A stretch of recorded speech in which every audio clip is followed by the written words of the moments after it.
Inspire program asibu meeting tabiri bapumna makpu ahan bamakada Bandeshwari Laishumna taram okchari. Masi ekiki studio da link sinduna lady ba sagnai rabi asi hauzik Manipur University da women scientist oina thaupu bidi adugum laba sagnai rabi amakhakni Vijayalakshmi nongmaitem Vijayalakshmi bo ekiki studio da taram okchari. One TV visit Hagachari, I had I sitting with the Kudan Chaba CPB with Kitabaka, because I had a Kudan Jerry. Vijayalakshmi Hamada Kuna Kanzak Vijayalakshmi Vijayalakshmi Horafam Adagi, Pungafam Adagi background, family background, nothing but Hi, I mean Dr. Vijayalakshmi, and then I have a say. Tera sapan director yuni, aduga yung bandana Kurai Thansam Lekaida Pansay, my husband yun Dr. Ajit Kumar Nambam. Aduga schooling is a very flash school the Gita Zari, aduga HRD Academy da continue tawada matung Central Agricultural University, nominee state nominee oina College of Fisheries Tripurada, a Bachelor Studies tawada matung ICAR JRF Fellowship Hamlada Master Studies and Central Institute of Fisheries Education Mumbai da continue tawki. Aduga amuk masters asli Erasmus Mundus Fellowship haina European Union selection pamladuna India ni lamun Poland amadi Germany University of Lodz Poland amadi University of Kiel Germany da makhatana ay eco hydrology da masters mo complete tayo da mutung ay Manipur da thogla aga Agriculture Technology Management Agency haina Government of Manipur, Department of Agriculture, City Makhada, Block Technology Manager in Anayame. I think Makhazi and research that in pursuit of Manamara PhD Australia, the Southern Cross University, the Amok Panduna, Australian Government Fellowship Panduna, Amok Makhata and PhD Turkey, Australia, the Makhata I posted so Australia, Pandana Hazare, Matumta, Australian Government Lab Analytical Research Laboratory High. Makhodi Therapeutic and Goods Administration approved Toraba, the analytical officer in Amok Panduna, Jahi and Lazarame, and Duga Manipur. I said, delivery with the Matai Tulakibane, and Duga Toilet Lebanon, Corona, Kibas, and Ramora. I said, Changita, but that borders in the Lama closed to Shirigi, a Makatana, Jambanam Hibra, at Dugaki. IBS and I Matam Karapisalagi, the Labour Institute of Bioresources and Sustainable Development to the project scientist in Majahi Mamulani, Aduga independent grant Pamadagi, a women scientist as a Panglaga, Manipur University, the Professor Sarojnali Junkam Makada, my third and how they continue to say, you couldn't tell us, Madam Season Pizzi area and projects in research environment and when I experience and and the experience personality and the fields which are never behind that fish nutrition to the Makada to my third and consequences.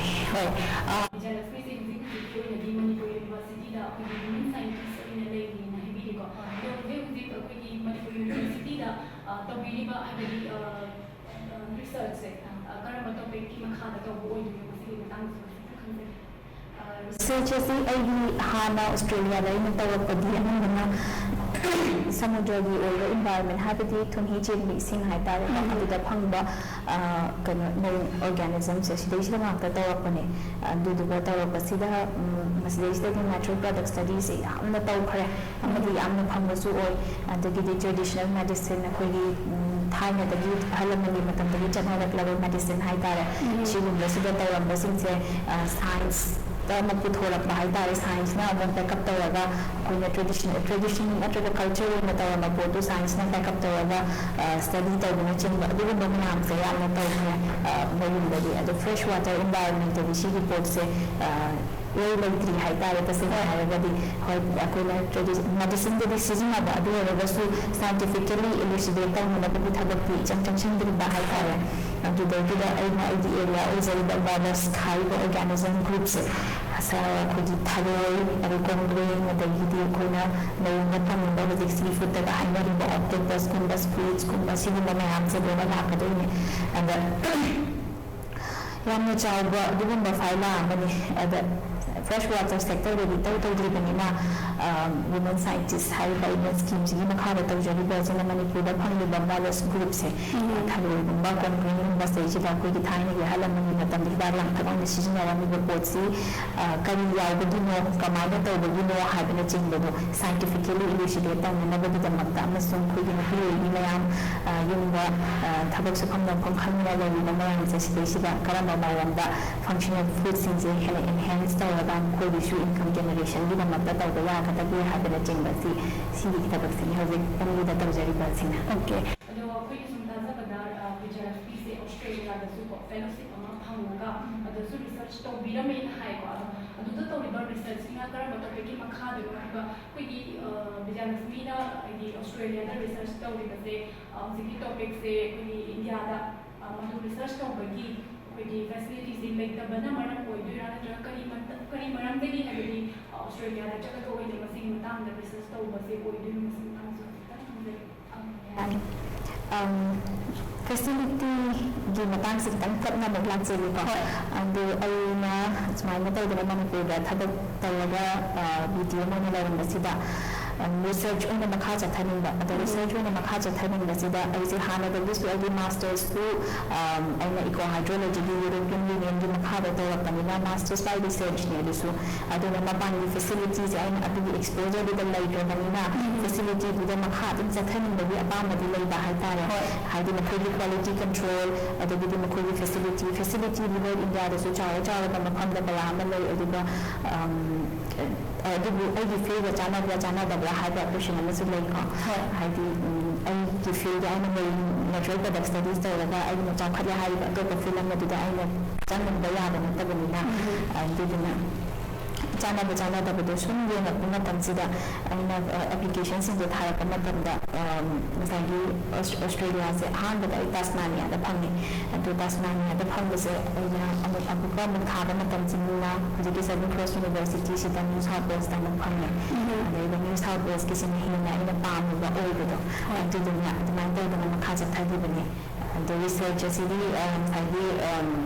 kan si da man ya thare ai state ke thang da ba ko sin se ha da phang da thare si ma pu di la te shi shi bo lai ji hai da ko and the transport la ya da ba na ina ada ko thare ji di ko ya da ba na india da phang da thare ha phe ni phi ma na da sin da di na ai sin chari da se se da and the city terrorism sida magi kana tigan purple dye hai da quite expensive or dye na puthoi and the expensive or dye sima puthok matam da dye se puthokra ga thayo se magi shares amadi magi mamai hai ta ko mamai the opportunity hai ko English language da and the opportunity civil management of waste materials and the season of brand at the season of the brand chingba du ko mamai ang sida season laga masida ide hida kana ramba time season of the yang to adu mo ko scientifically elucidate tawdana substantiate tawdana tawba adigi si chaba da kana hai chaba hai se hin chaba ya da ni na thong ka di na sai di ta nyam du thong ni la tung ju dum lai ya lai ta brand chingba and the India da su khala dum ya wo di research projects se collaborate over the project ram ba hai tare and the India da DCD tharo sing se shares khatang di season of ya na jaga ma di kana di ba matong city dum to ba export potential lai brand chingba adu the PhD research area se adu the facilities in India da lai ta brand hai tare da di ilai te mak hygiene and the hen advanced study ba instruments da gi na jaga facility da gi in advanced study da ba and the time frame particular time frame ma lai da na 4 year studies hai ji shi da ko na ta ba ba ching da shi ko ma am se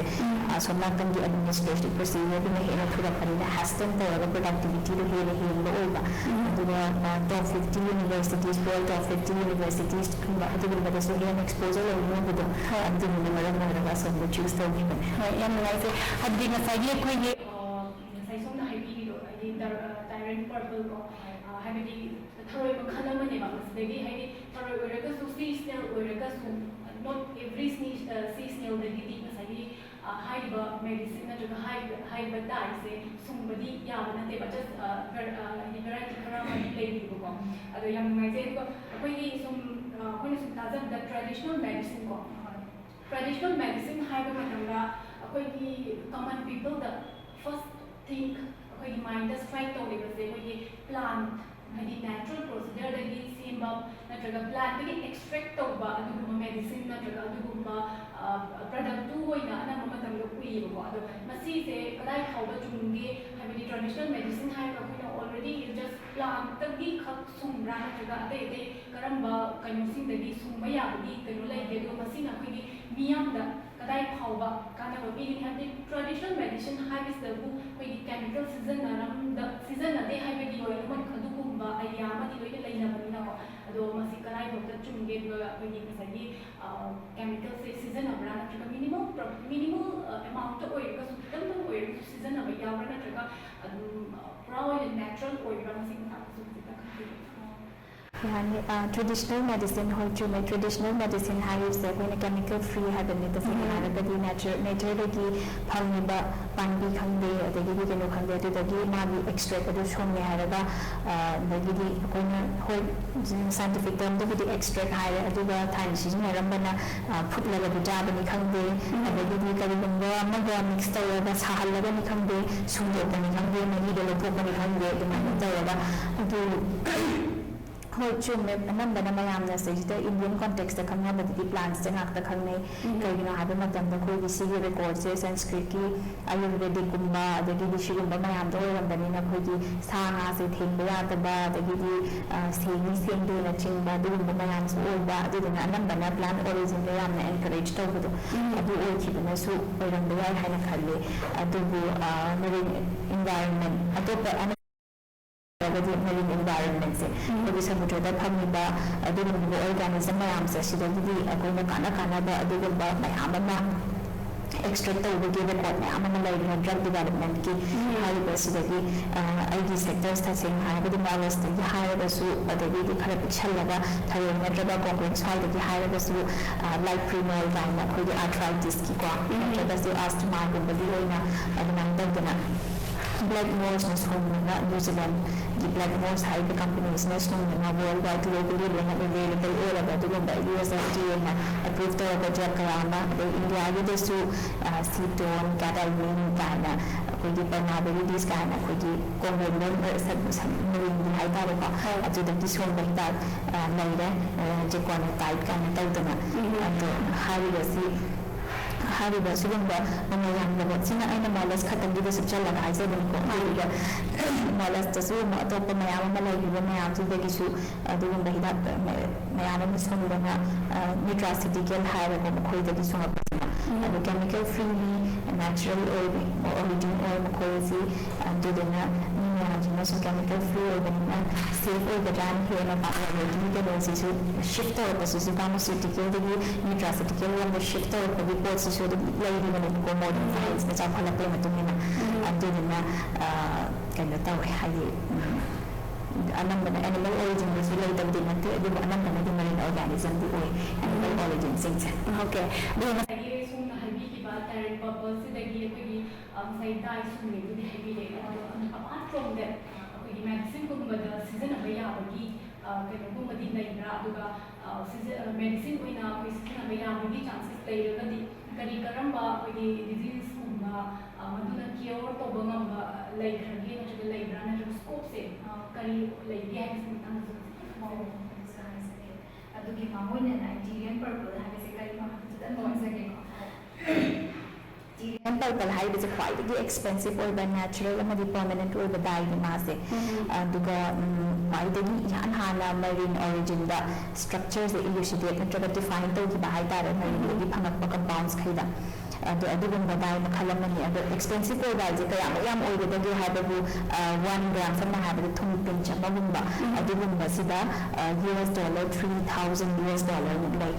Indian ꯔꯨꯄꯤꯁꯇ convert ꯇꯧ ꯇꯥꯔꯒꯗꯤ $1,200,000 ꯑꯣꯏꯗꯣꯏꯅꯤ approximately ꯑꯗꯣ ꯍꯣꯏ ꯑꯗꯨ ꯇꯥꯔꯒꯗꯤ ꯃꯥꯁꯦ natural ꯗꯥꯏꯅꯤ ꯍꯥꯏꯔꯦ permanent ꯗꯥꯏꯅꯤ ꯍꯥꯏꯔꯦ ꯃꯥꯒꯤ ꯁꯤꯟꯊꯦꯇꯤꯛꯇꯤ ꯂꯩꯇꯕ꯭ꯔꯥ ꯍꯥꯏꯇꯥꯔꯒꯗꯤ ꯂꯩ ꯑꯗꯨꯁꯨ ꯑꯗꯨꯒ ꯍꯣꯡꯅꯁꯨ ꯐꯪꯉꯤ ꯑꯗꯨꯗꯨꯅ $30 ꯈꯛꯇꯅꯤ $1,500 Indian rupees ꯑꯗ ꯀꯩꯗꯧꯒꯦ ꯍꯥꯏꯕ ꯃꯇꯝꯗ ꯁꯤꯟꯊꯦꯇꯤꯛꯁꯤꯅ ꯃꯇꯝ ꯈꯔ ꯂꯩꯔꯒ ꯍꯦꯛꯇ ꯀꯣꯛꯊꯈꯤꯕ ꯑꯗꯨꯗꯨꯒ ꯉꯁꯥꯏꯒꯤ ꯄꯔꯃꯅꯦꯟ ꯗꯥꯏꯁꯤꯅ ꯁꯪꯈ꯭ꯔꯦ ꯑꯗꯨ ꯁꯪꯈ꯭ꯔꯕ ꯃꯇꯨꯡꯗ ꯀꯣꯛꯊꯔꯛꯄꯒꯤ ꯃꯍꯨꯠꯇ ꯍꯦꯟꯅ ꯐꯖꯊꯣꯔꯛꯄ ꯀꯣꯛꯁꯨ ꯀꯣꯛꯇꯕ ꯂꯪꯊꯣꯔꯛꯄ ꯍꯥꯏꯇꯥꯔꯦ ꯑꯗꯨ ꯃꯥꯒꯤ ꯃꯃꯤꯡꯁꯦ ꯔꯣꯌꯦꯜ ꯄꯔꯄꯜ ꯗꯥꯏ ꯍꯥꯏꯅꯁꯨ ꯍꯥꯏꯅꯩ ꯊꯥꯏꯅ ꯔꯣꯃꯥꯟ ꯑꯦꯝꯄꯥꯌꯔꯒꯤ ꯃꯇꯝꯗ Julius Caesarꯒꯨꯝꯕ ꯃꯈꯣꯏꯁꯤꯅ ꯚꯤꯛꯇ꯭ꯔꯤ ꯑꯣꯏꯕ ꯃꯇꯝꯗ ꯚꯤꯛꯇ꯭ꯔꯤ ꯁꯣꯜ ꯑꯣꯏꯅ ꯁꯤꯖꯤꯟꯅꯩ ꯇ꯭ꯔꯤꯒꯟ ꯄꯔꯄꯜ ꯗꯥꯏ ꯇꯧꯕ ꯁꯣꯜꯁꯦ ꯍꯥꯏꯕꯗꯤ ꯑꯦꯟꯁꯤꯌꯟ ꯇꯥꯏꯝꯗꯒꯤ ꯁꯤꯖꯤꯟꯅꯔꯒ ꯂꯥꯛꯑꯕ ꯑꯗꯒꯤ ꯍꯧꯖꯤꯛꯃꯛꯁꯨ ꯖꯤꯂꯤꯌꯁꯀꯤ ꯃꯣꯏꯒꯤ ꯄ꯭ꯔꯦꯌꯔ ꯇꯧꯕ ꯃꯇꯝꯗ ꯄ꯭ꯔꯤꯁꯅ ꯃꯣꯏꯒꯤ ꯄ꯭ꯔꯦꯌꯔ ꯁꯣꯜ ꯑꯁꯤ ꯇ꯭ꯔꯤꯒꯟ ꯄꯔꯄꯜ ꯗꯥꯏꯅ ꯗꯥꯏ ꯇꯧꯕ ꯁꯣꯜꯁꯦ ꯁꯤꯒꯤꯁꯦ ꯏꯜꯂꯤ ꯑꯗꯒꯤ ꯃꯣꯏꯒꯤ ꯄ꯭ꯔꯤꯟꯁꯦꯁ ꯑꯣꯏꯅ ꯃꯣꯏꯅ ꯍꯧꯖꯤck ꯊꯝꯃꯤꯕ ꯈꯣꯠꯂꯤꯕ ꯃꯣꯏꯒꯤ ꯇꯦꯁꯜꯁ ꯐꯤꯒꯤ ꯐꯤꯖꯨꯝ ꯂꯥꯎꯕꯗꯣ ꯑꯗꯨꯒꯨꯝꯕꯗ ꯗꯥꯏ ꯇꯧꯔꯤꯕ ꯄꯣꯠꯁꯤꯡꯁꯦ ꯇ꯭ꯔꯤꯒꯟ ꯄꯔꯄꯜꯅ ꯇꯧꯋꯤ ꯑꯗꯨꯒ ꯍꯥꯏꯇꯦꯛ ꯐꯦꯁꯟ ꯏꯟꯗꯁꯇ꯭ꯔꯤꯗꯗꯤ ꯁꯤꯒꯤ ꯗꯤꯃꯥꯟꯁꯦ ꯌꯥꯝꯅ ꯂꯩ ꯍꯥꯏꯇꯥꯔꯦ ꯑꯗꯨꯗꯨꯒ ꯍꯧꯖꯤꯛ ꯃꯥꯁꯤ ꯁꯨꯡꯕꯁꯦ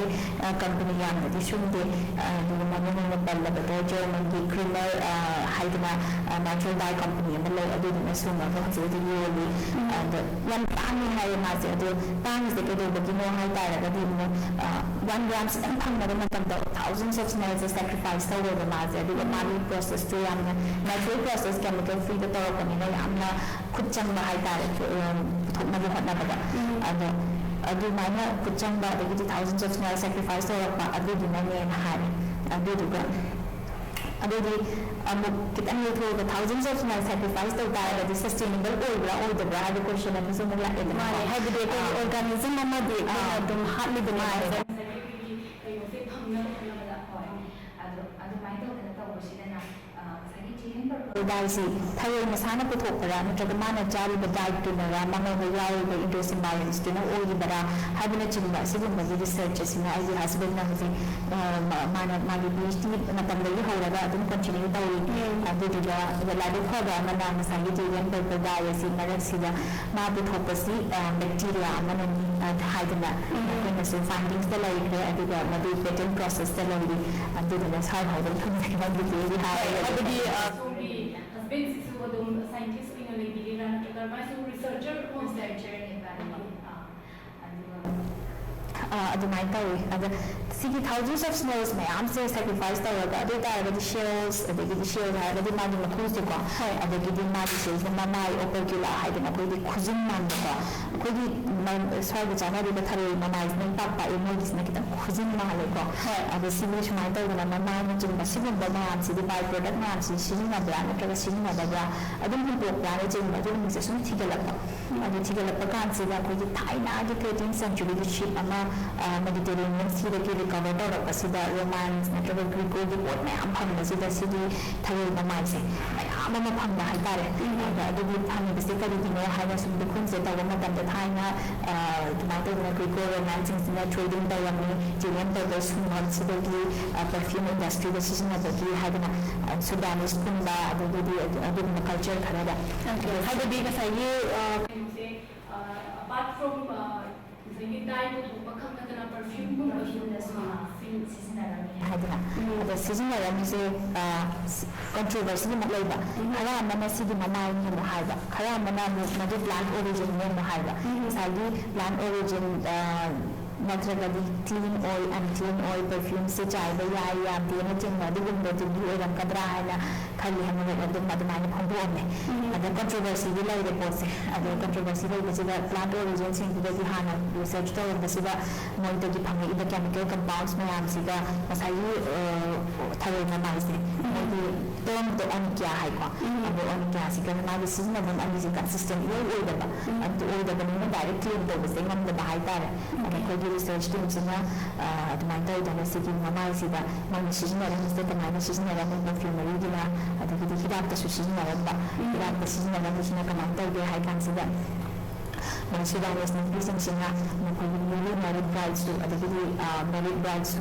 ꯋꯥꯟꯁ ꯏꯟ ꯑ ꯋꯥꯏꯜ ꯃꯣꯏꯒꯤ ꯁꯤꯒꯤ ꯊꯔꯣꯏ ꯃꯃꯥꯏꯁꯦ ꯍꯥꯞꯄꯦꯗꯅ ꯑꯗꯨꯒ ꯁꯤꯡ ꯈꯔ ꯃꯩ ꯊꯥꯔꯒ ꯃꯩꯈꯨꯁꯤ ꯊꯣꯛꯍꯜꯂꯒ ꯐꯩꯖꯨꯞ ꯑꯃꯅ ꯑꯣꯝꯁꯤꯜꯂꯒ ꯅꯨꯄꯤꯁꯤꯡꯁꯦ ꯐꯝꯃꯦꯗꯅ ꯃꯩꯈꯨꯁꯤꯗ ꯑꯗꯨꯗꯨꯒ ꯐꯝꯃꯒ ꯃꯩꯈꯨꯁꯦ ꯂꯧꯕ ꯍꯥꯏꯇꯥꯔꯦ ꯁꯤꯒꯤꯁꯤꯅ ꯚꯦꯖꯤꯅꯦꯜ ꯇꯥꯏꯞꯅꯤꯡ adagidi gynecological problems mayam na sort out tawi hadina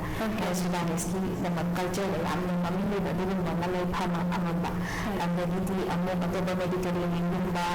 romance version ammo epilepsy gumba arthritis adagidi tumors boils rheumatis gumba kudlaga thakpana thakpa thawma wada thakpana thakpa chabana chaba adumai tawdena adugumba history le leirambana kanama da season adagi adumai tawdena adigi evidence to phangdagi mo season adigi mayawda khona chemically remove tawada phangda matamda phangaiba compound mayam siga mo season adami mo mayam siga loina consistent or plain tara khadur mai tawdena aduna biblically 4 ingredients high secret over 4 ingredients controversy do laida nantre reveal tawde haduna adumai tawdena masigi research yamna viral sugar Australia da su hono di news media mayam su cover tawdena 4 ingredients reveal tawde haduna papers in nitrogen mo phondena mai tawdena publish tawzaki habidi masai masigi masai snail sidagi snail ba ki daksina ki epilepsy gumba adagi kai mai se sisna kai epilepsy gumba adagi masigi women ki women ki problems kaya ma di solve tawbada mati pane ba ado sisi sumna hakibda di Australia da di masigi masagi research na masagi medicine puthokre na di habi ko ado India da di adugi puthokhiba leibra natraga Manipur bu oibasu sigi sigi research sumna to bilu matamda di inau ko ina thoktoira natraga masigi scope se kadai ko play de masigi research to ba matamda difficulties mayam amadi du ko to bilu ko ado adui na haitare India gi main area da South East Coast da haitare ko da phamiba thai makhal khara lairi military group hai ko sigi thai khudin matari phamde press report hai ba thai di kambu sida amasum military hai da class ma lairi da military hai da class gi thai makhal khara singsinga ma to da sigi dai se puthoi da dai sigi precursor puthorapagi dai ni end product ore dai de sungapagi malakta puthoiba compound things se CBC anti cancer oiba anti inflammatory oiba naina oi do dena mathematum si makcha da su yam helpful oiba koi health benefit leiba adu dena oi adu asagi India bi sari ya da phami ba thoi je ju adu mangna phanda yawi adu research ti tau dena khotna tau khotpati India bi context ti tau di si area makti adu dai sum ya itu company exporters singina masai na jana to jari matam da koina kana da papalam da exporter thudi upper class issue da gi kana da su sai dai gi process da da bas hon da kana da gi exporter thudi hadin high kada kali lam da no kali company da no hanga da su yang kana da gi di no koina da gi tam da bahai da people na da na kali gi na no da di khang da da gi da thora da da di yang kana adumai to da tawi hai the fresh water many baby context da ko lai environment da na fresh water da phami da snail si da di diamond da season da gi evidence still out ko gi adugo samna the dye industry da kana tawi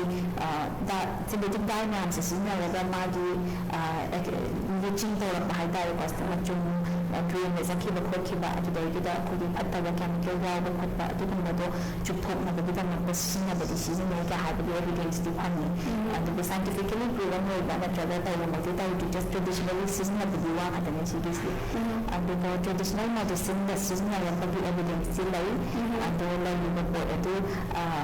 scientifically elucidate on another preliminary trial at the Tauri and the preliminary trial the anti-inflammatory ba adagi antimicrobial ba compounds khara di phange adu phani ba se khata na chen ni ka makta chen tauri adu facility ji haraga di facilities khara wat pani na outsource to adu outsource to pa paisa su chang matam su chang adagi administrative procedures ji am ta pani na khona output se am efficiency ji handa ba hai da adagi report to isana instrument to direct power da laga kai kai ya ri to ya habbi lo da phamja ba bi don ja ba da mashi lai ta ni na na hare da khara ji da dum ya da ki don adu ni ko don ja da khara ji ke ne sai to da ma kan si ha ado masai na masai som na so university da women scientists oina su lai di ko ado women scientists oina like the same masigi rules women scientists ki rules ꯃꯁꯤ ꯀꯔꯤ ꯑꯣꯏꯗꯣꯏꯅꯣ ꯑꯗꯨꯒ ꯍꯧꯖꯤꯛ ꯍꯥꯏꯗꯤ ꯀꯃꯥꯏꯅ ꯃꯁꯤꯒꯤ ꯀꯩꯅꯣꯁꯦ ꯍꯥꯏꯗꯤ ꯀꯩꯀꯩ ꯇꯧꯕꯤꯔꯤꯒꯦ ꯍꯥꯏꯕꯗꯣ ꯃꯁꯤꯒꯤ ꯃꯈꯥꯗ ꯑꯗꯨꯒꯤ ꯃꯇꯥꯡꯁꯤꯗꯉꯁꯥꯏ ꯍꯥꯏꯖꯈꯤꯕꯗꯣ ꯑꯩꯒꯤ ꯁꯤꯒꯤ ꯊꯔꯣꯏꯁꯦ ꯐ꯭ꯔꯦꯁ ꯋꯥꯇꯔ ꯁ꯭ꯅꯦꯜꯁꯤ ꯁꯤꯁꯤꯗ ꯀꯩꯀꯩ ꯌꯥꯎꯏ ꯈꯣꯠꯂꯤꯅꯆꯤꯡꯕꯁꯤꯒꯤ ꯔꯤꯁꯔꯆꯁꯤ ꯑꯩꯅ DSTꯗ ꯒ꯭ꯔꯥꯟ ꯊꯥꯕꯅꯤ ꯑꯗꯨꯒ DSTꯗ ꯒ꯭ꯔꯥꯟ ꯊꯥꯔꯒ DSTꯅ ꯑꯦꯄ꯭ꯔꯨቭ ꯇꯧꯔꯕ ꯃꯇꯨꯡꯗ ꯒ꯭ꯔꯥꯟ ꯑꯁꯤ ꯄꯤꯊꯔꯛꯑꯒ ꯏꯟꯗꯤꯄꯦꯟꯗꯦꯟꯠ ꯑꯣꯏꯅ ꯁꯝꯅ ꯍꯥꯏꯔꯕꯗ ꯅꯨꯄꯤ ꯑꯣꯏꯕꯤꯒꯤ ꯑꯗꯒꯤꯗꯤ ꯃꯔꯨꯑꯣꯏꯅ ꯋꯨꯃꯦꯟ ꯁꯥꯏꯟꯇꯤꯁ ꯍꯥꯏꯔꯤꯁꯦ ꯍꯣꯏ ꯅꯨꯄꯤꯒꯤ ꯑꯣꯏꯅ ꯁ꯭ꯄꯦꯁꯦꯜꯂꯤ ꯀꯩꯅꯣ ꯇꯧꯔꯒ ꯒ꯭ꯔꯥꯟ ꯇꯧꯔꯛꯄ ꯍꯥꯏꯇꯥꯔꯦ DSTꯅ ꯑꯗꯣ ꯑꯗꯨꯗꯩꯁꯤꯗ ꯁꯤꯒꯤ ꯈꯨꯗꯣꯡꯆꯥꯕꯁꯦ ꯑꯗꯨꯝ ꯀꯝꯄꯤꯇꯤꯇꯤቭ ꯑꯣꯏ ꯁꯤꯒꯤꯁꯤꯁꯨ ꯑꯗꯣ ꯑꯩꯅ ꯔꯤꯁꯔꯆ ꯄ꯭ꯔꯄꯣꯖꯦꯜꯁꯤ ꯏꯔꯦ ꯍꯥꯏꯔꯒ DSTꯗ ꯁꯕꯃꯤꯠ ꯇꯧꯔꯕ ꯃꯇꯨꯡꯗ DSTꯅ ꯑꯦꯄ꯭ꯔꯨቭ ꯇꯧꯔꯛꯑꯒ ꯄ꯭ꯔꯖꯦꯟꯇꯦꯁꯟ ꯔꯥꯎꯟ ꯑꯅꯤꯃꯨꯛ ꯇꯧꯔꯕ ꯃꯇꯨꯡꯗ ꯐꯪꯖꯕ ꯑꯗꯨꯒꯨꯝꯕ ꯈꯨꯗꯣꯡꯆꯥꯕꯅꯤ ꯑꯗꯣ ꯌꯨꯅꯤꯚꯔꯁꯤꯇꯤꯗꯤ ꯑꯩꯅ ꯍꯥꯟꯅ ꯈꯟꯖꯕ ꯇꯥꯔꯦ ꯊꯥꯗ꯭ꯔꯤꯉꯩ ꯃꯇꯝꯗꯨꯗ ꯁꯤꯒꯤ ꯌꯨꯅꯤꯚꯔꯁꯤꯇꯤꯁꯤꯗ ꯁꯤꯒꯤ ꯃꯦꯟꯇꯔꯁꯤꯒꯤ ꯃꯈꯥꯁꯤꯗ ꯁꯤꯒꯤ ꯂꯦꯕꯁꯤꯗ ꯇꯧꯖꯒꯦ ꯍꯥꯏꯕꯅꯆꯤꯡꯕꯗꯣ ꯑꯗꯣ ꯑꯩꯅ ꯊꯥꯔꯤꯕ ꯄ꯭ꯔꯄꯣꯖꯦꯜꯗꯣ ꯑꯩꯗꯤ ꯉꯁꯥꯏꯒꯤ ꯅꯣꯂꯦꯖꯇ ꯑꯗꯨꯝ ꯇꯧꯔꯛꯄꯅꯤꯅ ꯑꯩꯅ ꯅꯣꯂꯦꯖꯇ ꯑꯣꯏꯅ ꯑꯗꯨꯝ ꯊꯥꯔꯦ ꯐ꯭ꯔꯦꯁ ꯋꯥꯇꯔ ꯑꯦꯔꯤꯌꯥꯁꯤꯗ ꯃꯈꯨꯠ ꯊꯥꯔꯒ ꯌꯦꯡꯒꯦ ꯍꯥꯏꯗꯅ ꯑꯗꯣ ꯐ꯭ꯔꯦꯁ ꯋꯥꯇꯔ ꯑꯦꯔꯤꯌꯥꯁꯤꯗ ꯀꯩꯀꯩ ꯂꯩꯕ ꯁꯤꯁꯤꯗꯅ ꯀꯔꯤ ꯀꯔꯤ ꯀꯝꯄꯥꯎꯟꯁ ꯐꯪꯕ ꯌꯥꯕ ꯁꯨꯡꯕ ꯌꯥꯕ ꯑꯩꯈꯣꯏꯅ ꯑꯩꯅ ꯉꯁꯥꯏ ꯄꯟꯖꯈꯤꯕ ꯂꯥꯏꯛ ꯄ꯭ꯔꯤꯃꯣꯔꯒ ꯍꯥꯏꯕꯗꯣ ꯑꯗꯨ ꯉꯁꯥꯏꯒꯤ ꯀꯣꯝꯄ꯭ꯂꯦꯟꯁꯤꯗꯒꯤ ꯁꯣꯡꯕꯅꯦ ꯑꯗꯨꯒꯤꯗꯨꯅ ꯀꯣꯝꯄ꯭ꯂꯦꯟꯗꯒꯤ ꯃꯔꯤꯡꯒꯤ ꯀꯣꯝꯄ꯭ꯂꯦꯟꯗꯒꯤ ꯃꯥꯒꯤ ꯋꯥꯔꯤ ꯑꯃꯁꯨ ꯂꯩ ꯃꯥꯒꯤ ꯂꯥꯏꯛ ꯄ꯭ꯔꯤꯃꯣꯔ ꯁꯣꯡꯉꯤꯕ ꯅ꯭ꯌꯨꯖꯤꯂꯦꯟꯒꯤ ꯃꯐꯝꯁꯦ ꯃꯤꯁꯤꯡꯁꯦ ꯃꯥꯒꯤ ꯈꯨ ꯇꯥꯡ ꯆꯤꯛꯄꯅꯆꯤꯡꯕ ꯑꯗꯨꯒꯨꯝꯕ ꯑꯅꯥꯕꯁꯦ ꯑꯃꯠꯇ ꯂꯩꯇꯦ ꯍꯥꯏ ꯑꯗꯣ ꯂꯩꯇꯕꯁꯤꯗ ꯀꯔꯤ ꯀꯔꯤ ꯑꯣꯏꯕ ꯌꯥꯒꯗꯒꯦ ꯍꯥꯏꯗꯅ ꯃꯣꯏꯅ ꯑꯗꯨꯃꯥꯏꯅ ꯇꯧꯗꯅ ꯔꯤꯁꯔꯆ ꯇꯧꯕꯗꯒꯤ ꯂꯥꯏꯛ ꯄ꯭ꯔꯤꯃꯣꯔ ꯍꯥꯏꯕꯁꯦ ꯀꯩꯅꯣꯗ ꯉꯁꯥꯏꯒꯤ ꯊꯔꯣꯏꯁꯤꯗ ꯀꯣꯝꯄ꯭ꯂꯦꯟꯁꯤꯗꯒꯤ ꯐꯪꯉꯛꯄ ꯍꯥꯏꯇꯥꯔꯦ ꯁꯨꯃꯥꯏꯅ ꯇꯧꯗꯅ ꯑꯦꯟꯇꯤ ꯏꯟꯐ꯭ꯂꯥꯃꯦꯇꯔꯤ ꯑꯣꯏꯕ ꯈꯨ ꯇꯥꯡ ꯆꯤꯛꯄꯒꯤ ꯀꯥꯟꯅꯕ ꯑꯗꯨꯒꯨꯝꯕ ꯄꯣꯠꯁꯛ ꯑꯃ ꯌꯥꯎꯏ ꯍꯥꯏꯗꯅ ꯇꯧꯗꯅ ꯑꯗꯨꯗꯒꯤ ꯍꯤꯗꯥꯛ ꯁꯦꯝꯈꯤꯕꯅꯤ ꯍꯥꯏꯗꯅ ꯑꯗꯣ ꯑꯗꯨꯃꯥꯏꯅ ꯇꯧꯗꯅ ꯑꯩꯈꯣꯏꯒꯤ ꯁꯤꯗꯩꯗ ꯂꯩꯔꯤꯕ ꯀꯣꯝꯄ꯭ꯂꯦꯟ ꯑꯗꯒꯤꯗꯤ ꯑꯩꯈꯣꯏꯒꯤꯗ ꯂꯩꯔꯤꯕ ꯊꯔꯣꯏ ꯊꯥꯏꯅꯒꯤꯗ ꯍꯤꯗꯥꯛ ꯂꯥꯡꯊꯛꯇ ꯁꯤꯖꯤꯟꯅꯔꯝꯃꯤꯕ ꯄꯣꯠꯁꯦ ꯁꯤꯁꯦ ꯀꯔꯤ ꯀꯔꯤ ꯍꯤꯗꯥꯛ ꯌꯥꯎꯕꯒꯦ ꯍꯥꯏꯕꯗꯣ ꯇꯧꯔꯒ ꯑꯩꯈꯣꯏꯅ ꯍꯤꯗꯥꯛ ꯁꯦꯝꯕ ꯌꯥꯕꯅꯆꯤꯡꯕ ꯑꯗꯒꯤꯗꯤ ꯄꯥꯎꯗꯔ ꯐꯪꯕ ꯑꯩꯈꯣꯏꯒꯤ ꯌꯨꯟ ꯃꯁꯜ ꯄꯥꯎꯗꯔ ꯀꯥꯏꯅꯁꯨ ꯁꯨꯒꯥꯏꯕꯗꯁꯨ ꯐꯪꯉꯦꯕꯀꯣ ꯑꯗꯣ ꯑꯗꯨꯃꯥꯏꯅ ꯇꯧꯗꯅ ꯑꯔꯦꯝꯕꯗ ꯆꯥꯔꯒ ꯑꯩꯈꯣꯏꯅ ꯃꯀꯨ ꯃꯔꯥꯡꯁꯤꯗ ꯂꯣꯏ ꯍꯨꯟꯗꯣꯛꯄꯒꯤ ꯃꯍꯨꯠꯇ ꯄꯥꯎꯗꯔ ꯑꯣꯏꯅ ꯁꯦꯝꯃꯒ ꯑꯗꯨꯗꯣ ꯑꯩꯈꯣꯏ ꯍꯤꯗꯥꯛꯀꯤꯗꯃꯛꯇ ꯑꯣꯏꯅ ꯁꯤꯖꯤꯟꯅꯕꯒꯤꯅꯆꯤꯡꯕ ꯑꯗꯣ ꯑꯗꯨ ꯇꯧꯕꯁꯦ ꯑꯩꯈꯣꯏꯒꯤ ꯅꯨꯄꯥꯅꯗꯤ ꯀꯌా ꯇꯧꯅꯤꯡꯗꯕꯅꯤꯅ ꯅꯨꯄꯤꯅꯗꯤ ꯍꯦꯟꯅ ꯁꯨꯕꯅꯆꯤꯡꯕ ꯑꯗꯨꯒꯨꯝꯕꯗꯣ ꯇꯧꯅꯤꯡꯉꯤꯗꯅꯀꯣ ꯑꯗꯣ ꯅꯨꯄꯤ ꯑꯣꯏꯕꯤꯁꯤꯡꯁꯤꯗ ꯍꯦꯟꯅ ꯏꯟꯁꯄꯥꯌꯔ ꯇꯧꯍꯟꯅꯕꯒꯤꯗꯃꯛꯇ ꯑꯗꯨꯒꯤ ꯃꯈꯥꯗ ꯆꯠꯊꯔꯛꯄ ꯔꯤꯁꯔꯆ ꯄ꯭ꯔꯣꯒ꯭ꯔꯥꯝꯅꯤ ꯌꯥꯝ ꯅꯨꯡꯉꯥꯏ ꯍꯥꯏꯕꯗꯤ ꯑꯩꯈꯣꯏꯒꯤ ꯅꯨꯄꯤ ꯑꯣꯏꯕꯤ ꯑꯃ ꯑꯣꯏꯅ ꯉꯁꯥꯏꯒꯤ ꯑꯗꯨꯒꯨꯝꯕ ꯅꯨꯄꯤꯁꯤꯡꯒꯤ ꯄ꯭ꯔꯣꯕ꯭ꯂꯦꯝꯁ ꯃꯌꯥꯝ ꯑꯃꯁꯨ ꯁꯣꯜꯚ ꯇꯧꯕ ꯉꯝꯅꯕꯒꯤꯗꯃꯛꯇ ꯑꯗꯨꯃꯥꯏꯅ ꯔꯤꯁꯔꯆ ꯇꯧꯕꯁꯦ ꯃꯥꯏ ꯄꯥꯛꯄꯁꯨ ꯑꯗꯨꯝ ꯑꯣꯏꯕꯤꯌꯨ ꯑꯗꯨꯒ ꯑꯩꯈꯣꯏꯒꯤ ꯃꯅꯤꯄꯨꯔꯗ ꯏꯔꯝꯗꯝ ꯑꯁꯤꯗꯀꯣ ꯑꯩꯈꯣꯏꯒꯤ ꯁꯥꯏꯟꯇꯤꯁ ꯑꯣꯏꯅꯤꯡꯕ ꯅꯠꯇ꯭ꯔꯒ ꯔꯤꯁꯔꯆ ꯇꯧꯅꯤꯡꯕ ꯌꯪꯁꯇꯔꯁ ꯃꯌꯥꯝ ꯑꯃꯁꯨ ꯑꯗꯨꯝ ꯂꯩꯔꯤꯀꯣ ꯑꯗꯣ ꯑꯩꯈꯣꯏꯒꯤ ꯐꯦꯂꯣꯁꯤꯞ ꯃꯌꯥꯝ ꯑꯃ ꯁꯣꯝꯅꯁꯨ ꯍꯥꯏꯕꯤꯅꯀꯣ ꯐꯦꯂꯣꯁꯤꯞ ꯃꯌꯥꯝ ꯑꯃ ꯐꯪꯉꯒ ꯔꯤꯁꯔꯆ ꯇꯧꯖꯕꯅꯦ ꯑꯗꯣ ꯐꯦꯂꯣꯁꯤꯞꯁꯦ ꯍꯥꯏꯕꯗꯤ ꯃꯣꯏꯗ ꯇꯧꯅꯤꯡꯕ ꯕꯠ ꯒꯥꯏꯗꯦꯟꯁꯇꯤ ꯂꯩꯇꯕ ꯑꯗꯨꯗꯨꯅ ꯑꯀꯛꯅꯕ ꯀꯌꯥ ꯑꯃꯁꯨ ꯑꯗꯨꯝ ꯌꯥꯎꯔꯤꯀꯣ ꯑꯗꯣ ꯃꯈꯣꯏꯁꯤꯡꯅꯗꯤ ꯁꯣꯝꯅ ꯍꯥꯏꯗꯤ ꯀꯔꯤ ꯑꯦꯗꯚꯥꯏꯁꯇꯤ ꯄꯤꯅꯤꯡꯉꯤ ꯀꯃꯥꯏꯅ ꯍꯥꯏꯕꯗꯤ ꯃꯈꯣꯏꯒꯤ ꯀꯦꯔꯤꯌꯔꯁꯤ ꯁꯦꯞ ꯇꯧꯕ ꯌꯥꯒꯅꯤ ꯅꯠꯇ꯭ꯔꯒ ꯀꯔꯝꯕ ꯍꯥꯏꯗꯤ ꯐꯦꯂꯣꯁꯤꯞꯀꯨꯝꯕ ꯊꯥꯖꯔꯒꯗꯤ ꯃꯣꯏꯗ ꯀꯥꯟꯅꯒꯅꯤ ꯍꯥꯏꯕꯒꯤ ꯃꯇꯥꯡꯗꯁꯨ ꯍꯣꯏ ꯃꯅꯤꯄꯨꯔ ꯑꯁꯤ ꯂꯥꯏꯔꯤꯛ ꯍꯩꯕ ꯃꯁꯤꯡ ꯋꯥꯠꯄ ꯅꯠꯇꯦ ꯑꯗꯒꯤꯗꯤ ꯔꯤꯁꯔꯆꯇꯁꯨ ꯌꯥꯝꯅ ꯊꯋꯥꯏ ꯌꯥꯎꯕ ꯀꯌా ꯑꯃ ꯂꯩꯕꯁꯨ ꯊꯦꯡꯅꯩ ꯑꯗꯨꯕꯨ ꯑꯩꯈꯣꯏꯅ ꯏꯟꯗꯤꯌꯥ ꯈꯛꯇꯗ ꯅꯠꯇꯕ ꯑꯁꯤꯒꯨꯝꯕ ꯃꯄꯥꯟꯒꯤ ꯐꯦꯂꯣꯁꯤꯞ ꯃꯌꯥꯝ ꯑꯁꯤ ꯊꯥꯍꯟꯅꯤꯡꯉꯤ ꯑꯃꯁꯨꯡ ꯃꯈꯣꯏꯗꯁꯨ ꯐꯦꯁꯤꯂꯤꯇꯤꯁꯦ ꯂꯦꯞ ꯇꯧꯍꯟꯅꯤꯡꯉꯤ ꯑꯣꯁꯇ꯭ꯔꯦꯂꯤꯌꯥꯗ ꯍꯥꯏꯔꯒ ꯐꯣꯔ ꯑꯦꯛꯖꯥꯝꯄꯜ ꯏꯁꯥꯅ ꯐꯪꯖꯔꯤꯕ IPRS ꯑꯄꯥ ꯐꯦꯂꯣꯁꯤꯞ OSET ꯀꯥꯏꯅ ꯂꯩ ꯑꯗꯩ ꯏꯟꯗꯤꯕꯣꯔ ꯑꯗꯒꯤꯗꯤ ꯃꯦꯜꯕꯣꯔꯟ ꯌꯨꯅꯤꯚꯔꯁꯤꯇꯤ ꯐꯦꯂꯣꯁꯤꯞ ꯁꯤꯗꯅꯤ ꯌꯨꯅꯤꯚꯔꯁꯤꯇꯤ ꯐꯦꯂꯣꯁꯤꯞ ꯃꯌꯥꯝ ꯑꯃ ꯂꯩ ꯑꯗꯣ ꯐꯦꯂꯣꯁꯤꯞ ꯑꯁꯤꯅ ꯍꯥꯏꯔꯤꯁꯦ ꯖꯁ ꯑꯩꯈꯣꯏꯒꯤ ꯊꯥꯒꯤ ꯀꯩꯅꯣ ꯀꯩ ꯍꯥꯏꯇꯥꯔꯦ ꯂꯥꯏꯚꯂꯤꯍꯨꯗꯀꯤ ꯈꯛꯇꯪꯒꯤ ꯋꯥ ꯅꯠꯇꯕꯤꯗ ꯑꯩꯈꯣꯏ ꯆꯠꯊꯣꯛ ꯆꯠꯁꯤꯟꯒꯤ ꯚꯔꯥ ꯏꯚꯟ ꯑꯩꯒꯤ ꯐꯦꯃꯤꯂꯤ ꯌꯥꯎꯔꯛ ꯇꯥꯔꯒꯗꯤ ꯑꯩꯒꯤ ꯑꯉꯥꯡ ꯌꯥꯎꯔꯛ ꯇꯥꯔꯒꯗꯤ ꯑꯗꯨꯒꯤꯁꯨ ꯑꯦꯛꯁꯇ꯭ꯔꯥ ꯑꯗꯨꯝ ꯄꯤꯕꯤ ꯑꯗꯨꯃꯥꯏꯅ ꯇꯧꯗꯅ ꯀꯅꯥꯒꯨꯝꯕ ꯈꯔꯅ ꯑꯦꯀꯣꯃꯣꯗꯦꯁꯟꯒꯤ ꯄꯤꯕꯁꯨ ꯑꯗꯨꯝ ꯌꯥꯎꯏ ꯑꯗꯨ ꯑꯗꯨꯃꯥꯏꯅ ꯇꯧꯗꯅ ꯈꯨꯗꯣꯡꯆꯥꯕ ꯃꯌꯥꯝ ꯑꯁꯤ ꯐꯪꯉꯦ ꯑꯗꯒꯤꯗꯤ ꯔꯤꯁꯔꯆꯀꯤ ꯍꯥꯏꯔꯒꯗꯤ ꯑꯩꯒꯤ ꯐꯦꯂꯣꯁꯤꯞꯁꯤꯗꯒꯤ ꯑꯩꯅ ꯄꯨꯊꯣꯛꯀꯗꯕ ꯅꯠꯇꯦ ꯑꯣꯖꯥꯒꯤ ꯑꯗꯨꯃꯥꯏꯅ ꯇꯧꯗꯅ ꯑꯩꯒꯤ ꯃꯦꯟꯇꯔꯁꯤꯡꯒꯤ ꯃꯥꯒꯤ ꯑꯆꯧꯕ ꯕꯤग ꯕꯖꯦꯠꯇꯨꯗꯒꯤ ꯑꯗꯨꯝ ꯄꯨꯊꯣꯔꯛꯀꯗꯕꯅꯤ ꯑꯗꯨꯗꯨꯅ ꯕꯤग ꯕꯖꯦꯠꯀꯤ ꯄ꯭ꯔꯣꯖꯦꯛ ꯑꯃꯗ ꯔꯤꯁꯔꯆ ꯇꯧꯕ ꯌꯥꯎꯕ ꯍꯥꯏꯕꯁꯦ ꯄꯣꯠꯁꯦ ꯌꯥꯝꯅ ꯈꯪꯗꯦ ꯏꯆꯝ ꯆꯝꯅ ꯐꯦꯁꯤꯂꯤꯇꯤ ꯂꯩꯇꯕ ꯑꯃꯗ ꯌꯥꯎꯗꯣꯏ ꯁꯔꯨꯛꯄꯨꯗꯤ ꯐꯦꯁꯤꯂꯤꯇꯤ ꯌꯥꯝ ꯂꯩꯕ ꯑꯃꯗ ꯈꯨꯠꯂꯥꯏꯁꯨ ꯂꯩꯔꯕ ꯄꯩꯁꯥꯁꯨ ꯂꯩꯔꯕ ꯑꯗꯒꯤꯗꯤ ꯑꯩꯒꯤ ꯂꯩꯐꯝ ꯃꯐꯝꯗꯨꯁꯨ ꯅꯨꯡꯉꯥꯏꯅ ꯂꯩꯔꯕ ꯑꯗꯨꯗꯤ ꯑꯩꯅ ꯔꯤꯁꯔꯆ ꯇꯧꯕꯒꯤ ꯍꯦꯗꯦꯛ ꯅꯠꯇ꯭ꯔꯒ ꯄ꯭ꯔꯦꯁꯔꯗꯨꯁꯨ ꯂꯩꯇꯕ ꯑꯥꯎꯠꯄꯨꯠꯁꯨ ꯑꯗꯨꯃꯥꯏꯅ ꯇꯧꯗꯅ ꯑꯦꯐꯤꯁꯤꯌꯦꯟꯁꯤꯁꯨ ꯍꯦꯜꯍꯜꯂꯤ ꯑꯥꯎꯠꯄꯨꯠꯁꯨ ꯍꯦꯜꯍꯜꯂꯤ ꯑꯗꯨꯒ ꯔꯤꯁꯔꯆ ꯀ꯭ꯋꯥꯂꯤꯇꯤꯁꯨ ꯌꯥꯝꯅ ꯍꯦꯟꯒꯠꯍꯜꯂꯤ ꯑꯗꯨꯃꯥꯏꯅ ꯇꯧꯔꯒ ꯑꯗꯨ ꯑꯦꯛꯖꯥꯝꯄꯜ ꯑꯃ ꯍꯥꯏꯔꯒꯗꯤ ꯀ꯭ꯋꯥꯂꯤꯇꯤ ꯀꯟꯇ꯭ꯔꯣꯜ ꯑꯩꯈꯣꯏꯒꯤ ꯀꯩꯅꯣ ꯀ꯭ꯋꯥꯂꯤꯇꯤ ꯀꯟꯇ꯭ꯔꯣꯜꯁꯦ ꯀꯌꯥꯃꯨꯛ ꯌꯥꯝꯅ ꯂꯩꯒꯦ ꯍꯥꯏꯕꯁꯦ ꯔꯤꯁꯔꯆꯔ ꯑꯩꯒꯤ ꯁꯦꯐꯇꯤꯒꯤꯁꯨ ꯌꯥꯝꯅ ꯏꯝꯄꯣꯔꯇꯦꯟ ꯑꯣꯏ ꯍꯥꯏꯇꯥꯔꯦ ꯑꯩꯅ ꯀꯩꯒꯨꯝꯕ ꯄꯣꯠ ꯑꯃ ꯑꯦꯛꯁꯇ꯭ꯔꯦꯛ ꯇꯧꯅꯤꯡꯉꯦ ꯍꯥꯏꯗꯅ ꯀ꯭ꯂꯣꯔꯣꯐꯣꯝ ꯅꯠꯇ꯭ꯔꯒ ꯃꯦꯊꯅꯣꯜ ꯀꯥꯏꯅ ꯑꯩꯈꯣꯏꯒꯤ ꯁꯣꯜꯚꯦꯟ ꯁꯤꯖꯤꯟꯅꯔꯤꯕ ꯄꯣꯂꯔ ꯅꯟ ꯄꯣꯂꯔ ꯃꯌꯥꯝꯁꯦ ꯑꯩꯈꯣꯏꯅ ꯑꯣꯄꯟ ꯑꯦꯌꯔꯗ ꯄꯥꯏꯗꯕ ꯐ꯭ꯌꯨꯝ ꯍꯨꯠ ꯑꯃ ꯆꯦꯝꯕꯔ ꯑꯃ ꯂꯩꯔꯒ ꯈꯨꯠꯇꯪ ꯊꯤꯡꯖꯤꯜꯂꯒ ꯍꯥꯏꯔꯤꯕ ꯄꯣꯠ ꯃꯌꯥꯝꯗꯣ ꯄꯥꯏꯔꯒ ꯑꯩ ꯏꯁꯥꯗ ꯑꯦꯛꯁꯄꯣꯖ ꯇꯧꯍꯟꯗꯕ ꯍꯥꯏꯇꯥꯔꯦ ꯑꯗꯨꯅꯆꯤꯡꯕ ꯑꯗꯨꯒꯨꯝꯕ ꯁꯦꯐꯇꯤ ꯑꯦꯟड ꯀ꯭ꯋꯥꯂꯤꯇꯤ ꯀꯟꯇ꯭ꯔꯣꯜ ꯔꯤꯁꯔꯆ ꯇꯧꯔꯤꯅꯤ ꯍꯥꯏꯗꯅ ꯑꯥꯎꯠꯄꯨꯠꯇꯪ ꯐꯪꯉꯒ ꯑꯩ ꯏꯁꯥ ꯁꯣꯛꯑꯗꯤ ꯑꯗꯨꯁꯨ ꯌꯥꯝꯅ ꯍꯥꯔꯝꯐꯨꯜ ꯑꯣꯏꯗꯅꯀꯣ ꯑꯗꯨꯒꯨꯝꯕꯅꯆꯤꯡꯕ ꯀ꯭ꯋꯥꯂꯤꯇꯤ ꯀꯟꯇ꯭ꯔꯣꯜ ꯑꯗꯨ ꯌꯥꯝꯅ ꯂꯩꯔꯛꯏ ꯍꯥꯏꯇꯥꯔꯦ ꯑꯗꯒꯤ ꯐꯦꯁꯤꯂꯤꯇꯤꯁꯦ ꯈꯪꯗꯦ ꯌꯥꯝꯅ ꯌꯥꯝꯅ ꯏꯟꯁꯇ꯭ꯔꯨꯃꯦꯟꯇꯦꯁꯟꯗꯒꯤ ꯐꯦꯁꯤꯂꯤꯇꯤꯗꯒꯤ ꯑꯗꯨꯒꯨꯝꯕ ꯃꯌꯥꯝꯗꯣ ꯑꯦꯕꯦꯜ ꯇꯧꯅꯅꯕꯒꯤꯗꯃꯛꯇ ꯐꯦꯂꯣꯁꯤꯞ ꯃꯌꯥꯝ ꯊꯣꯛꯂꯛꯏ ꯑꯣꯄꯟ ꯑꯣꯏꯔꯛꯏ ꯑꯗꯨꯝ ꯂꯤꯡꯛꯇꯨꯗ ꯆꯪꯉꯒ ꯑꯩꯈꯣꯏꯅ ꯑꯩꯈꯣꯏꯒꯤ ꯀ꯭ꯋꯥꯂꯤꯐꯤꯀꯦꯁꯟ ꯃꯌꯥꯝ ꯑꯦꯟꯇꯔ ꯇꯧꯗꯅ ꯈꯣꯠꯇꯅ ꯇꯧꯔꯒ ꯊꯥꯕꯅꯆꯤꯡꯕ ꯈꯣꯠꯄ ꯇꯧꯕ ꯑꯗ ꯏꯪꯂꯤꯁ ꯑꯦꯛꯖꯥꯝ ꯗꯔꯀꯥꯔ ꯑꯣꯏꯔꯒꯅ IELTS ꯑꯦꯛꯖꯥꯝ ꯇꯧꯕ TOEFL ꯇꯧꯕ ꯑꯗꯨꯒꯨꯝꯕ ꯗꯔꯀꯥꯔ ꯑꯣꯏꯗꯕꯁꯨ ꯂꯩ ꯑꯣꯏꯕ ꯃꯐꯝꯁꯨ ꯂꯩ ꯑꯗꯣ ꯑꯗꯨꯒꯨꯝꯕꯅꯆꯤꯡꯕ ꯑꯗꯨꯒꯨꯝꯕ ꯃꯌꯥꯝꯗꯣ ꯇꯥꯊꯣꯛ ꯇꯥꯁꯤꯟ ꯇꯧꯅꯤꯡꯉꯒꯁꯨ ꯑꯗꯨꯝ ꯐꯖꯅ ꯋꯦꯜꯀꯝꯅꯤ ꯀꯃꯔꯁꯤꯌꯦꯜ ꯅꯠꯆꯗꯦꯀꯣ ꯁꯨꯝ ꯍꯦꯜꯞ ꯇꯧꯅꯤꯡꯕꯒꯤ ꯍꯥꯏꯖꯕꯅꯤ ꯌꯥꯝ ꯑꯩꯈꯣꯏꯒꯤ ꯍꯧꯒꯠꯂꯛꯂꯤꯕ ꯑꯩꯈꯣꯏꯒꯤ ꯌꯪꯁꯇꯔꯁꯤꯡꯁꯤꯅꯁꯨ ꯑꯉꯥꯡꯁꯤꯡꯁꯤꯅꯁꯨꯀꯣ ꯁꯣꯝꯒꯤ ꯑꯦꯗꯚꯥꯏꯁꯁꯦ ꯌꯥꯝꯅ ꯏꯟꯐꯣꯔꯃꯦꯇꯤꯚ ꯑꯣꯏꯅ ꯑꯣꯏ ꯍꯥꯏꯅꯁꯨ ꯑꯗꯨꯝ ꯀꯩꯅꯣ ꯇꯧꯕꯤꯔꯝꯒꯅꯤ ꯑꯗꯣ ꯕꯤꯖꯌꯂꯛꯁꯃꯤꯁꯨ ꯍꯧꯖꯤꯛꯇꯤ ꯋꯨꯃꯦꯟ ꯁꯥꯏꯟꯇꯤꯁ ꯑꯣꯏꯅ ꯂꯩꯕꯤꯔꯤꯕꯅꯤꯅ ꯍꯥꯏꯗꯤ ꯁꯤꯕꯣꯛꯀꯤ ꯂꯦꯚꯦꯜꯁꯤꯗ ꯌꯧꯔꯛꯄꯁꯤꯗ ꯍꯥꯏꯗꯤ ꯀꯅꯥꯒꯤ ꯒꯥꯏꯗꯦꯟꯁꯁꯨ ꯆꯪꯕꯤꯔꯛꯀꯦ ꯑꯗꯨꯒ ꯁꯄꯣꯔꯠ ꯍꯥꯏꯗꯤ ꯉꯁꯤ ꯁꯣꯝꯅ ꯂꯩꯔꯤꯕ ꯁ꯭ꯇꯦꯖ ꯁꯣꯝꯅ ꯐꯪꯕꯤꯔꯤꯕ ꯑꯆꯤꯚꯃꯦꯟꯁꯦ ꯃꯁꯤꯗ ꯀꯅꯥꯗ ꯑꯩꯈꯣꯏꯒꯤ ꯀ꯭ꯔꯦꯗꯤꯠ ꯀꯔꯤ ꯄꯤꯅꯤꯡꯉꯦ ꯀ꯭ꯔꯦꯗꯤꯠꯁꯦ ꯌꯥꯝ ꯆꯥꯎꯅ ꯑꯍꯥꯟꯕ ꯃꯛꯇꯗ ꯑꯩꯒꯤ ꯏꯃꯥ ꯑꯃꯗꯤ ꯄꯥꯕꯨꯡꯀꯣ ꯏꯃꯥ ꯂꯩꯈꯤꯗ꯭ꯔꯦ ꯄꯥꯕꯨꯡ ꯑꯗꯣ ꯃꯈꯣꯏꯅ ꯐꯖꯅ ꯀꯩ ꯍꯥꯏꯇꯥꯔꯦ ꯕ꯭ꯔꯣꯠ ꯑꯞ ꯇꯧꯕꯤꯔꯛꯄ ꯍꯥꯏꯇꯥꯔꯦ ꯑꯗꯨꯒ ꯏꯃꯥꯁꯤ ꯌꯥꯝꯅ ꯏꯃꯥꯗꯤ ꯄꯥꯕꯨꯡ ꯃꯈꯣꯏꯁꯦ ꯑꯦꯀꯥꯗꯃꯤꯀꯦꯂꯤ ꯌꯥꯝꯅ ꯁꯥꯎꯟ ꯑꯣꯏꯍꯟꯅꯤꯡꯕ ꯍꯥꯏꯇꯥꯔꯦ ꯃꯆꯥꯁꯤꯡꯁꯦ ꯑꯦꯕ꯭ꯔꯣꯠꯇ ꯆꯠꯀꯦꯔꯥ ꯑꯃꯗ ꯆꯠꯀꯦꯔꯥ ꯅꯪꯅꯗꯤ ꯀꯣꯟꯐꯤꯗꯦꯟ ꯂꯩꯒꯗꯕꯅꯤ ꯈꯣꯠꯀꯗꯕꯅꯤꯅꯆꯤꯡꯕ ꯑꯗꯨꯒꯤ ꯃꯄꯥꯟ ꯊꯣꯛꯀꯅꯨ ꯈꯣꯠꯀꯅꯨꯅꯆꯤꯡꯕ ꯑꯗꯨꯒꯨꯝꯕ ꯀꯌꯥ ꯍꯥꯏꯕꯤꯗꯕ ꯑꯍꯥꯟꯕ ꯃꯛꯇꯗ ꯑꯩꯅ ꯑꯍꯥꯟꯕ ꯄꯣꯂꯦꯟꯗ ꯆꯠꯈꯤꯕ ꯑꯗꯒꯤꯗꯤ ꯖꯔꯃꯅꯤꯗ ꯆꯠꯈꯤꯕ ꯑꯩ ꯑꯗꯨꯝ ꯏꯇꯣꯝꯇ ꯁꯠ ꯑꯗꯨꯝ ꯆꯠꯈꯤ ꯑꯗꯨꯝ ꯍꯥꯏꯕꯗꯤ ꯌꯥꯝ ꯕ꯭ꯔꯣꯗ ꯃꯥꯏꯟꯗꯦꯗ ꯑꯣꯏꯅ ꯃꯆꯥꯅꯨꯄꯤꯁꯤꯅ ꯀꯣꯟꯐꯤꯗꯦꯟꯁ ꯂꯩꯕ ꯑꯗꯨꯒꯨꯝꯕ ꯁꯄꯣꯔꯠ ꯇꯧꯔꯦꯕ ꯍꯣꯏ ꯑꯗꯨꯒ ꯑꯩꯒꯤ ꯍꯁꯕꯦꯟ ꯃꯍꯥꯛꯁꯨ ꯑꯩꯁꯨ ꯏꯕꯥꯅꯤ ꯀꯣꯂꯥꯕꯣꯔꯦꯇꯤቭ ꯑꯣꯏꯅ ꯍꯥꯏꯗꯤ ꯃꯄꯥꯟꯒꯤ ꯑꯦꯕ꯭ꯔꯣꯗꯀꯤ ꯊꯥꯕ ꯈꯣꯠꯄꯁꯦ ꯃꯇꯝꯗꯨꯗ ꯑꯩꯈꯣꯏꯅ ꯑꯍꯥꯟꯕ ꯌꯨꯔꯣꯄꯤꯌꯟ ꯌꯨꯅꯤꯌꯟꯒꯤ ꯏꯔꯥꯁꯃꯁ ꯃꯦꯝꯕꯔꯁꯀꯤ ꯐꯦꯂꯣꯁꯤꯞꯀ ꯐꯪꯕꯗꯣ ꯑꯗꯨꯗꯩꯗꯨꯗ ꯊꯥꯖꯟꯕꯁꯦ ꯀꯃꯥꯏꯅ ꯇꯧꯔꯒ ꯊꯥꯁꯤꯒꯦ ꯀꯥꯏꯅ ꯇꯧꯔꯒ ꯑꯩꯈꯣꯏꯅ ꯊꯥꯃꯤꯟꯅꯈꯤꯕ ꯃꯇꯝꯗꯨꯗꯕꯨꯗꯤ ꯁꯤꯡꯒꯜ ꯔꯤꯂꯦꯁꯟꯁꯤꯞꯇ ꯂꯩꯕ ꯂꯨꯍꯣꯡꯕꯗꯤ ꯑꯣꯏꯗ꯭ꯔꯤꯀꯣ ꯑꯗꯨꯗꯩꯗꯨꯗ ꯊꯥꯕꯁꯦ ꯊꯥꯖꯟꯃꯤꯟꯅꯁꯤ ꯀꯥꯏꯅ ꯏꯕꯥꯅꯤ ꯇꯧꯔꯒ ꯊꯥꯖꯟꯃꯤꯟꯅꯕ ꯑꯗꯨꯗꯒꯤ ꯊꯥꯔꯀꯥꯟꯗ ꯐꯪꯉꯛꯑ ꯃꯇꯨꯡꯁꯤꯗꯤ ꯀꯃꯥꯏꯅ ꯇꯧꯗꯣꯏꯅꯣ ꯚꯤꯖꯥ ꯄ꯭ꯔꯣꯁꯦꯁꯀꯤ ꯑꯆꯧꯕ ꯑꯃ ꯂꯥꯛꯑꯦ ꯑꯗꯣ ꯚꯤꯖꯥ ꯄ꯭ꯔꯣꯁꯦꯁꯀꯤ ꯑꯆꯧꯕ ꯑꯃ ꯂꯥꯛꯄꯁꯤꯗ ꯑꯃꯨꯛ ꯑꯩꯈꯣꯏꯒꯤ ꯁꯤꯗꯩꯁꯤꯗ ꯐꯪꯉꯤꯕ ꯗꯣꯀꯨꯃꯦꯟ ꯃꯌꯥꯝ ꯍꯥꯏꯗꯤ ꯁꯔꯇꯤꯐꯤꯀꯦꯠꯅꯆꯤꯡꯕ ꯁꯤꯒꯨꯝꯕ ꯃꯌꯥꯝꯁꯦ ꯁ꯭ꯇ꯭ꯔꯦꯠ ꯑꯋꯦ ꯍꯦꯛꯇ ꯄꯨꯕ ꯌꯥꯗꯦꯕꯀꯣ ꯑꯗꯨ ꯗꯦꯜꯂꯤꯗ ꯆꯠꯂꯨꯔꯒ ꯀꯩꯅꯣ ꯑꯦꯛꯁꯇꯔꯅꯦꯜ ꯑꯦꯐꯤꯌꯔꯁꯅ ꯅꯣꯏꯒꯤꯁꯦ ꯄꯣꯁꯇꯥꯏꯜ ꯇꯧꯔ ꯄꯨꯔꯛꯀꯗꯕꯅꯤ ꯁꯨꯃꯥꯏꯅ ꯄꯨꯔꯛꯀꯗꯕ ꯅꯠꯇꯦꯅ ꯗꯦꯜꯂꯤꯗꯒꯤ ꯑꯃꯨꯛ ꯃꯅꯤꯄꯨꯔꯗ ꯑꯃꯨꯛ ꯍꯜꯂꯛꯑꯦ ꯑꯃꯨꯛ ꯑꯗꯨ ꯃꯅꯤꯄꯨꯔꯗ ꯑꯃꯨꯛ ꯍꯜꯂꯛꯑꯒ ꯁꯦꯀ꯭ꯔꯦꯇꯔꯤꯌꯦꯠꯇ ꯑꯃꯨꯛ ꯆꯠꯂꯒ ꯁꯦꯀ꯭ꯔꯦꯇꯔꯤꯌꯦꯠꯇꯒꯤ ꯑꯃꯨꯛ ꯗꯤꯄꯥꯔꯠꯃꯦꯟ ꯑꯣꯐ ꯑꯦꯗꯨꯀꯦꯁꯟꯗ ꯑꯃꯨꯛ ꯆꯠꯂꯒ ꯑꯗꯨꯃꯥꯏꯅ ꯇꯧꯗꯅ ꯃꯊꯪ ꯄꯣꯁꯇꯥꯏꯜ ꯃꯌꯥꯝ ꯑꯃ ꯇꯧꯔꯦ ꯑꯗꯨꯒ ꯅꯣꯏꯅ ꯇꯧꯔꯤꯁꯦ ꯁꯤꯒꯤ ꯁꯣꯏꯁꯦ ꯋꯥꯠꯂꯝꯃꯦꯅ ꯗꯦꯜꯂꯤ ꯆꯠꯂꯨꯔ ꯑꯃꯨꯛ ꯍꯜꯂꯛꯇꯅ ꯑꯃꯨꯛ ꯇꯧꯗꯅ ꯇꯧꯗꯅ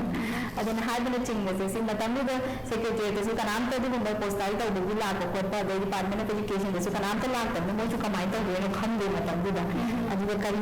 ꯁ꯭ꯇꯥꯝ ꯅꯞꯇꯣꯏꯅꯣ ꯀꯃꯥꯏꯅ ꯇꯧꯗꯣꯏꯅꯣ ꯑꯗꯨ ꯑꯝꯇ ꯈꯪꯗꯕꯅꯤꯅ ꯑꯩꯈꯣꯏꯅ ꯃꯀꯣꯛꯇꯒꯤ ꯃꯣꯏꯅ ꯑꯥꯗꯒꯤ ꯍꯥꯏꯔꯛꯄꯗꯣ ꯑꯗꯨ ꯃꯣꯏꯗ ꯇꯞꯅ ꯉꯜꯂꯒ ꯄꯨꯔꯛꯑꯦ ꯍꯥꯏꯗꯤ ꯀꯔꯤ ꯍꯥꯏꯗꯣꯏꯅꯣ ꯍꯜꯂꯛꯑꯒ ꯈꯪꯗꯦꯗꯅꯀꯣ ꯑꯗꯨꯗꯤ ꯌꯥꯝ ꯀꯥ ꯍꯦꯟꯅ ꯏꯟꯐꯣꯔꯃꯦꯇꯤꯚ ꯑꯣꯏꯗꯕ ꯍꯣꯏ ꯑꯦꯕ꯭ꯔꯣꯗꯇ ꯑꯗꯨꯃꯥꯏꯅ ꯆꯠꯄ ꯑꯗꯒꯤ ꯇꯧꯕ ꯈꯣꯠꯄꯁꯦ ꯈꯪꯗꯦ ꯃꯥꯒꯤ ꯔꯨꯜꯁ ꯑꯦꯟ ꯀ꯭ꯔꯥꯏꯇꯦꯔꯤꯌꯥꯗ ꯆꯦꯟꯖ ꯇꯧꯔꯛꯀꯅꯕ ꯅꯠꯇ꯭ꯔꯒ ꯀꯔꯤꯒꯤꯅꯣ ꯀꯅꯥꯝꯇ ꯂꯩꯔꯝꯗꯦꯕꯀꯣ ꯃꯇꯝꯗꯨꯗ ꯑꯗꯨꯗꯨꯅ ꯁꯔꯇꯤꯐꯤꯀꯦꯠꯁꯤꯡꯁꯦ ꯄꯣꯁꯇꯥꯏꯜ ꯇꯧꯕ ꯍꯥꯏꯅ ꯁꯝꯅ ꯍꯥꯏꯔꯕꯗ ꯁꯔꯇꯤꯐꯥꯏꯠ ꯇꯧꯕ ꯍꯥꯏꯇꯥꯔꯦꯀꯣ ꯑꯗꯣ ꯑꯗꯨꯃꯥꯏꯅ ꯇꯧꯗꯅ ꯃꯊꯪ ꯆꯦꯅꯦꯜꯁꯤꯡꯁꯦ ꯑꯗꯨꯃꯥꯏꯅ ꯇꯧꯍꯜꯂꯒ ꯄꯣꯁꯇꯥꯏꯜ ꯇꯧꯗꯅ ꯈꯣꯠꯇꯅ ꯇꯧꯕꯒꯤ ꯑꯋꯥꯕꯗꯣ ꯌꯥꯝꯅ ꯊꯦꯡꯅꯈꯤ ꯃꯇꯝꯗꯨꯗ ꯑꯗꯣ ꯍꯧꯖꯤꯛ ꯑꯍꯥꯟꯕꯗ ꯑꯩꯒꯤ ꯍꯁꯕꯦꯟꯁꯦ ꯇꯧꯋꯦ ꯑꯗꯣ ꯑꯩꯒꯤ ꯍꯁꯕꯦꯟꯗꯣ ꯃꯥꯒꯤ ꯇꯧꯕꯗꯗꯤ ꯌꯥꯝ ꯋꯥꯈꯤ ꯌꯥꯝꯅ ꯀꯩꯅꯣꯁꯨ ꯈꯪꯗꯕꯅꯤ나 ꯃꯥꯅ ꯑꯩꯉꯣꯟꯗꯒꯤ ꯆꯍꯤ ꯑꯃꯒꯤ ꯕꯦꯠꯁꯦ ꯍꯥꯟꯕꯅꯤꯅ ꯑꯗꯨꯃꯥꯏꯅ ꯇꯧꯔꯒ ꯃꯊꯪ ꯆꯍꯤꯗ ꯑꯩꯒꯤ ꯇꯧꯔꯛꯄ ꯃꯇꯝꯗꯗꯤ ꯃꯥꯒꯤꯗꯣ ꯍꯥꯏꯅ ꯁꯦꯝꯄꯜꯗꯣ ꯄꯨꯔꯒ ꯇꯧꯔꯕꯅꯤꯅ ꯑꯃꯨꯛ ꯅꯨꯡꯉꯥꯏꯔꯦ ꯑꯗꯨꯗꯒꯤꯗꯗꯤ ꯈꯔ ꯑꯗꯣ ꯑꯍꯥꯟꯕꯒꯤ ꯑꯗꯨꯃꯥꯏꯅ ꯋꯥꯈꯤꯕ ꯈꯣꯠꯈꯤꯕ ꯃꯌꯥꯝꯗꯣ ꯑꯗꯨꯗꯨꯅ ꯑꯩꯒꯤ ꯍꯁꯕꯦꯟꯗꯁꯨ ꯑꯩꯅ ꯑꯆꯧꯕ ꯀ꯭ꯔꯦꯗꯤꯠ ꯆꯠꯄꯅꯤ ꯌꯥꯝ ꯅꯨꯡꯉꯥꯏꯖꯩ ꯕꯤꯖꯌꯂꯛꯁꯃꯤ ꯕꯤꯖꯌꯂꯛꯁꯃꯤꯅꯁꯨ ꯑꯩꯈꯣꯏꯒꯤ ꯆꯤꯜꯂꯕ ꯃꯇꯝ ꯈꯔ ꯀꯥꯏꯊꯣꯛꯄꯤꯔꯒ ꯑꯩꯈꯣꯏꯒꯤ ꯁ꯭ꯇꯨꯗꯤꯑꯣꯗ ꯂꯥꯛꯄꯤꯕꯒꯤꯗꯃꯛꯇ ꯊꯥꯒꯠꯆꯔꯤ ꯑꯗꯨꯒ ꯑꯩꯈꯣꯏꯒꯤ ꯕꯤꯖꯌꯂꯛꯁꯃꯤꯅ ꯍꯧꯖꯤꯛ ꯇꯧꯔꯤꯕ ꯔꯤꯁꯔꯆꯁꯤꯗꯁꯨ ꯍꯥꯏꯗꯤ ꯍꯥꯏꯗꯤ ꯃꯅꯤꯄꯨꯔꯒꯤꯗꯃꯛꯇ mai pakpa purukpa ngammo oisunu hainasu Vijayalakshmi da we wish tawjari ba Pony TV ki maikaydi. Thank you. Thank you very much, Pony TV is Omukana Thagachari. Pony TV na putokjariba program Live Life Inspire program asibu meeting tabiriba pumnamakpu aloibada Mandeshwari Laishramna khurumjari. Mathangni chayolda chapmanaba bufamda anauba guest ama amuk puduna lakjari. Matam adubu tadai mayamdagi kayanaba yatham izari.